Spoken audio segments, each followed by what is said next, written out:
Сәлем, менің есімім Айгерім. Өзім Қазақстанда туып өстім. Қазіргі таңда Францияда тұрамын. Өзімнің құрбыммен Айгерім Матаева мен алғашқы Қорқыт Абай атына қазақ мәдениет орталығын ашқанмын. Мысалы, мен өзімнің 2 балам бар. Мен оларға қобызда ойнаймын, бауырсақ жасаймын, 5 бармақты жасаймын. Өзім Қазақстан жайлы айтамын. Олар қазіргі таңда кішкентай, сол үшін әлі Қазақстанға бармаған.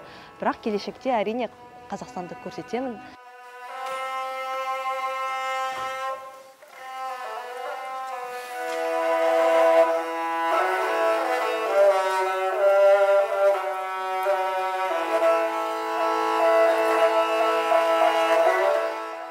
Біздің қазақ ұлттық құндылығы әрине шетелде. Европада кездестіргеніміз жақсы посттар алатындар, көп тұратындар ол әйел балалар. Соның француз болсын, күйеуі ағылшын болсын, махаббаты. Үйіне барсан, әрине домбыраны табасын, қобыз табасын, 5 бармақ жасайды. Қазақтың балалары қазақша сөйлеуге тырысады. Сол үшін менің ойымша әр қазақ шетелде болса да өзіміздің ұлттық құндылықтарымызды сақтаймыз.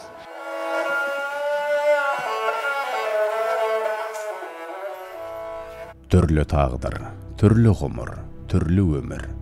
Тағдыр кімді қайда, қашан, қай жаққа айдап саларын білмейсің. Францияда ресми тіркелген 2000-дай қандасымыз бар. Ал тек Париждің өзінде 230-дай отбасы ғұмыр кешіп жатыр. Париж және оның маңындағы қалашықтардан тысқары Страсбургте 6 үй қазақ отбасы, Лионда 5 үй, Орлеанда 3 үй, Кретейде 6 үй, Суассонда 4 үй қазақ отбасы бар.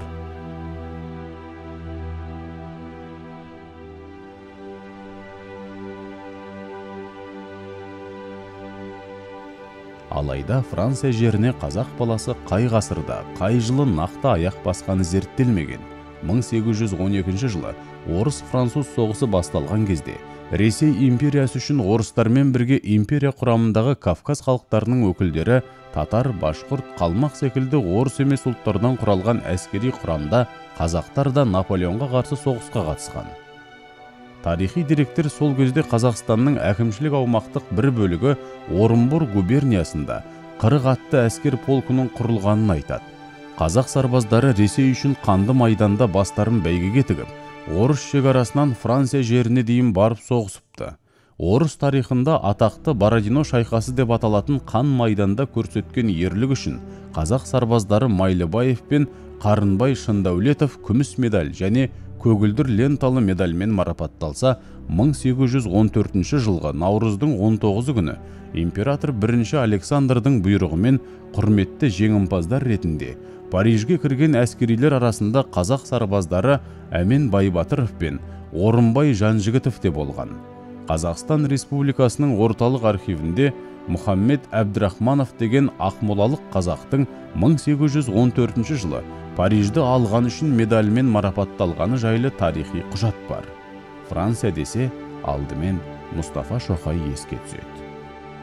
Мұстафа Шоқай Франциядағы қазақ диаспорасының қалыптасуында бірінші қазақ, тұңғыш қазақ. 1921-де осына келген тұңғыш қазақ Францияда Париж диаспорасының бірінші өкілі Мұстафа Шоқай десек, асырға айтқандығы емес. 71-ден 2020-ге 50 жыл боптенді қазақ диаспорасының қалыптасуына. Франция астанасы Парижде 1921-1941 жылдары Алаш қозғалысының қайраткері, біртұтас түркі халықтарының бірлігі үшін күресіп өткен Мұстафа Шоқай әйелі Мәрия Шоқаймен бірге өмір сүріп тұрды. Париж қаласындағы осы өмірі Мұстафа Шоқайдың ұлт қайраткері, күрескер әрі танымал саясаткер ретінде әлемге танылуына септігін тигізді. Сонда жүріп, Орталық Азия елдеріндегі әлеуметтік және саяси қиын жағдайды әлем жұртшылығы назарына ақпарат құралдары арқылы жеткізумен болды.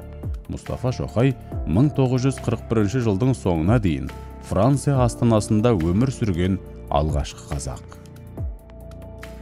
Мұстафа Шоқай өмірінің ең мәнді күндері. Қазақстан тәуелсіздігі, Түркістан тәуелсіздігі, тіпті түркі дүниесінің ынтымақтастық жайында күресін осы Францияның астанасы Париж қаласында жүргізді. Осы Париж қаласында отырып Берлинде шығарған Яш Түркістан журналын басқарды. Сондықтан Францияның Мұстафа Шоқай үшін мәні зор. Сондай-ақ Франция, Париж десе есімізге Әміре Қашаубаев түсетіні бар. Атақты әнші, сазгер Әміре Қашаубаев 1925 жылы Парижде өткен дүниежүзілік сән өнері көрмесінде жоғары дәрежеде өнер көрсетіп, 2 бәйгемен қоса күміс медаль алды.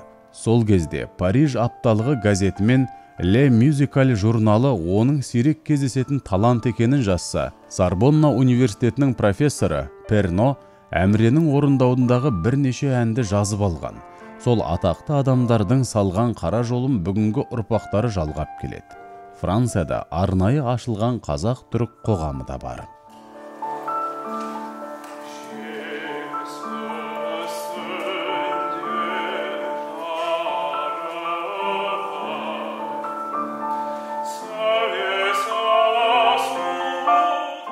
Қазақтардың бірлігі үшін, тірлігі үшін осы жерді аштық. Қазақшылығын ұмытпасын, қазақтың туын ұмытпасын, тілін ұмытпасын деп осы жерді ашып, өте қуанышты болып жүрміз. Сондықтан болса керек, Францияда Қазақстан танымал топ елдердің қатарында. Өнерпаздар мен саяси қайраткерлер елі деп таниды. Жыл сайын отандастарымыз Парижде өнер көрсетіп, қазақтың әні мен биі, жыры мен күйінен шашу шашып концерт қояды. Әлбетте, оларды француздықтар жылы ықыласпен құшақ жая қарсы алады. Сонда концерттен кейін бізге айтады, біз ерекше әсер алдық, жылап алдым, өзімнің анамды есіме алдым, әжемнің қолын есіме алдым.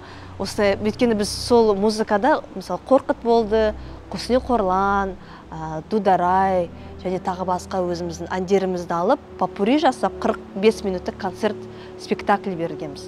Сонда осындай өзіміз жылап қалдық, өйткені осы саған келіп сөйтіп айтады да, әжемнің қолын есіме алдым, иісін, осы сендердің өлеңдерді тыңдап көп болды, Қазақстанға бармағанымызға, сол үшін сіздерге үлкен алғысымызды айтамыз деген соң, өзімізді бір қазақ музыкасының елшісі болып санаймыз.